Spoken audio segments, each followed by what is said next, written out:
It is a day of cleanup across America, the fruited plains, after the No Kings protest left filth in all of our cities.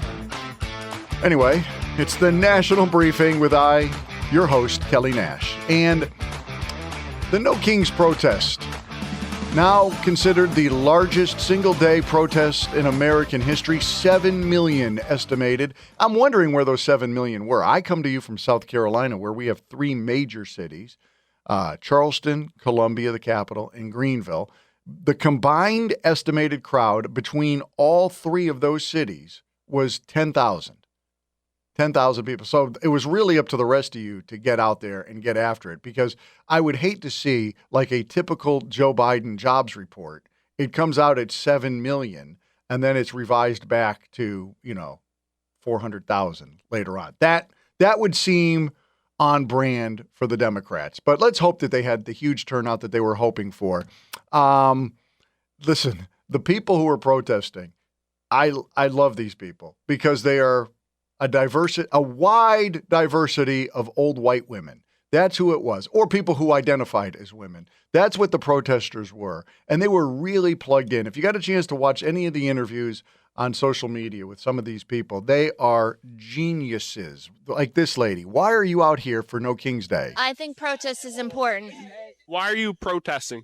What's the main reason you're out here protesting President Trump? I agree with a lot of the decisions that are being made. Is there any decision in particular you disagree with? So I would start with, well,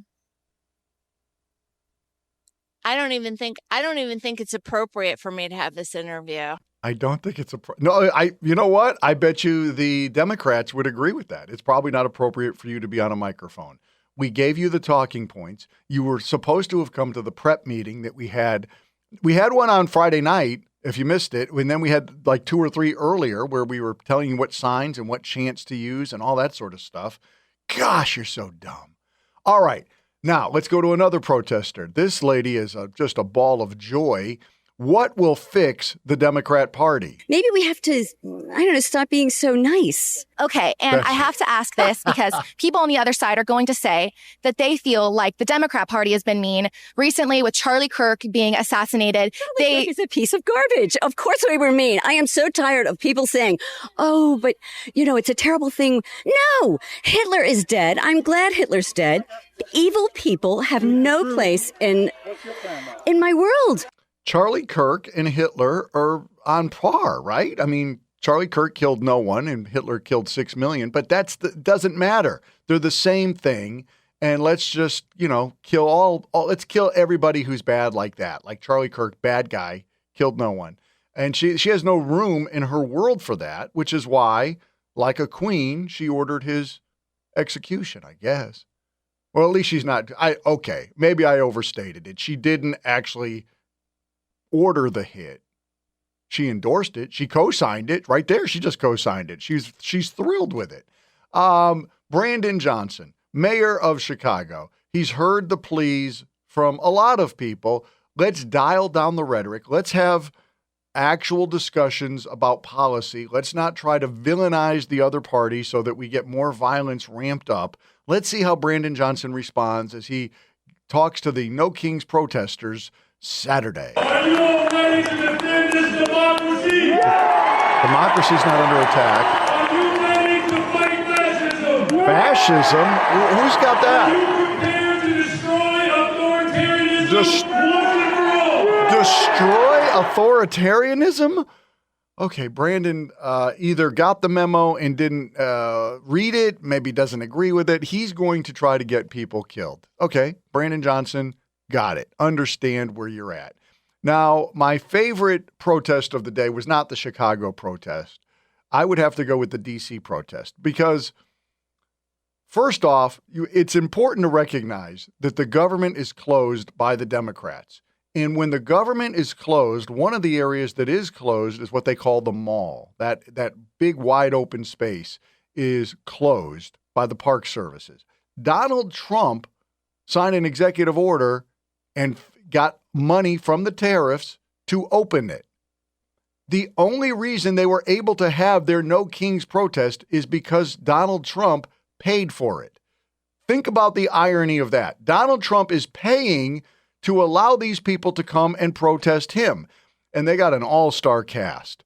Let me tell you, they got some big-name speakers like Mehdi Hasan. Now, you might not remember the name, Mehdi Hasan. He was a MSNBC host for about 2 years, and then due to low ratings, they canceled him in 2023. But they were able to secure his services for this big event. And Mehdi, again, he's going to dial down the rhetoric, I'm sure. Are you willing to sit back and bend the knee to fascists and white supremacists? Oh, here we go. Fascist and white supremacists. Are you willing to be the Americans on whose watch democracy died? Remember this.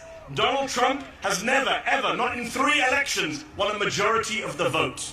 Now, never. Mehdi feels like he's very clever with that because one of the things that Trump points out and supporters point out is that he won the popular vote. But he is technically correct that Donald Trump did not win the majority of the vote because he won like 49.8% in the last election.